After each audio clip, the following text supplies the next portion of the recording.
você vê que na Bíblia, quando Deus proíbe que Adão e Eva toquem na árvore do conhecimento do bem e do mal, né? O conhecimento do bem e do mal que está naquela árvore não é o conhecimento humano do bem e do mal, mas é o conhecimento divino, né? E o conhecimento divino não conhece o bem e o mal como nós conhecemos, quer dizer, como objetos, tá certo? Deus conhece por determinação, ele determina o que é o certo e errado. Então, ao passo que nós não criamos as determinações de certo e errado, nós não criamos os 10 mandamentos, né?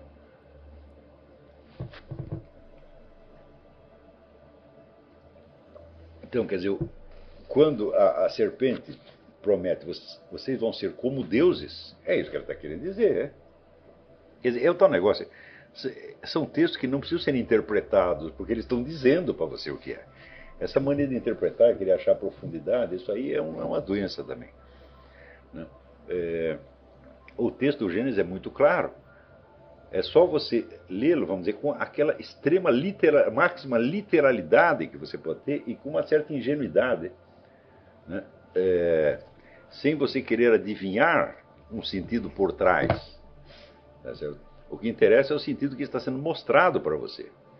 Então, quem colocou a árvore lá foi o próprio Deus, tá certo? Então, que conhecimento ele botou lá? O conhecimento dele e não o seu, porque Adão e Eva não tinham nenhum conhecimento do bem e do mal, quem tinha era Deus, tá certo? Então, só pode ser o conhecimento dele, tá certo? Então,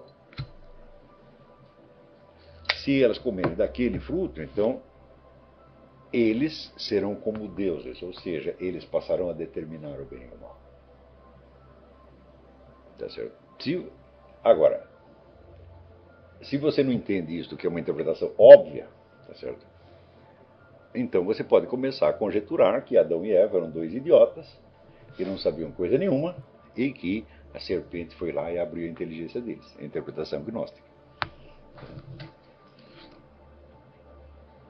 Então, se a serpente abriu a inteligência deles, é o caso de você perguntar, mas o que Deus podia ter contra isso? Então, esta interpretação gnóstica, por incrível que pareça, tem muita gente que se acredita cristã que pensa assim. É o conhecimento proibido. Eu falo, nenhum conhecimento é proibido. Né? Nenhum, zero. Não há nada que a mente humana não possa sondar e desejar conhecer, nada. Agora, o conhecimento divino você não pode ter, porque daí é a apropriação indébita. E o conhecimento divino não consiste em observar coisas e tirar conclusões, mas Deus tem que ficar observando, fazer teste experimental e chegar à conclusão. Ele não precisa fazer nada disso. Quando Deus diz faça-se a luz, o que acontece? A luz aparece imediatamente. Então, o que Deus pensa é realidade. Deus não pensa ideia, você está entendendo? Ele está pensando nós nesse mesmo momento. Então, o que Deus pensa é realidade. É a realidade ou neste plano ou num outro plano qualquer que nós não temos acesso no momento, mas que a realidade é. Então, foi isso que a serpente prometeu. Você come a maçã da árvore do conhecimento do bem e do mal e você vai ser como Deus. Quer dizer, o que você pensa, catapimba, vira realidade. Entendeu? Então, é este negócio de querer criar um mundo. Então, você acertou na mosca. Eu digo, isso não é o pecado em geral, mas isso é o pecado original. Quer dizer, você querer ser como Deus, de tal modo que o seu pensamento passe a ser a realidade. Quando experimenta o exercício do Roy Masters, e você vai ver que quase tudo que você pensa é besteira. Quer dizer, você vive o tempo todo numa rede, uma trama de pensamentos, que assim, são discursos de acusação e de defesa, tentações e temor de cair em tentação,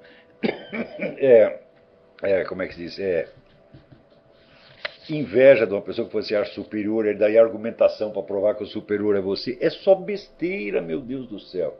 E as pessoas chamam isso de consciência religiosa, de moral religiosa. Eu estou aqui meditando sobre meus pecados. Eu digo, olha, eu acho que isso aí é uma perda de tempo. assim, eu vejo sempre, os meus pecados são tão numerosos que se eu tentasse fazer a lista, não ia poder fazer outra coisa. Tá entendendo? Então, o que você faz? A igreja ensina, a sua confissão deve ser sumária. Né? Você não vai relatar os pecados um por um, você vai dizer o nome genérico e pronto, acabou ali. É o máximo que você vai saber. Porque você sabe, no fundo, quais são. E Deus também sabe. Então é aquela comunicação muda. Eu não vou dizer tudo, mas Deus sabe do que eu estou falando. E o padre? O padre é que nem se fosse a estação de rádio que está transmitindo. Tá entendendo? A função dele é essa. Não é ele que vai te compreender os seus pecados, nem ele que vai perdoar. Né? Então, você, na hora que você dá confissão, você está falando com Deus, não é com o padre. Né? E Deus entende você melhor que você mesmo. Então, para que você precisa dar a lista inteira? Isso, olha, eu acho que nem o Padre Pio adivinhava os pecados das pessoas e ele mesmo dizia. Eu acho que nem ele dizia todos. Ele dava um negócio sumário, senão ia ter que escrever um romance, ter que escrever a comédia humana de Balzac inteira para cada pecador que chegasse lá. Você fez isso, mais isso, mais isso, mais isso.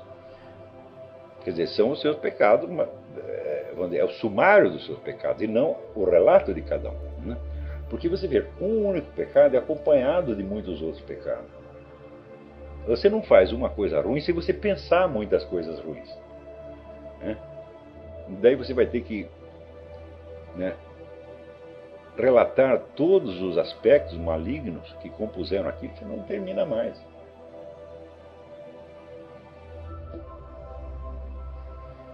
E você vê, quando você começa a pensar muito nos seus pecados, você vai que nem Descartes. Você acabou de fazer um que é o pior de todos. Você fez um pecado contra o Espírito Santo. Você virou as costas do Espírito Santo.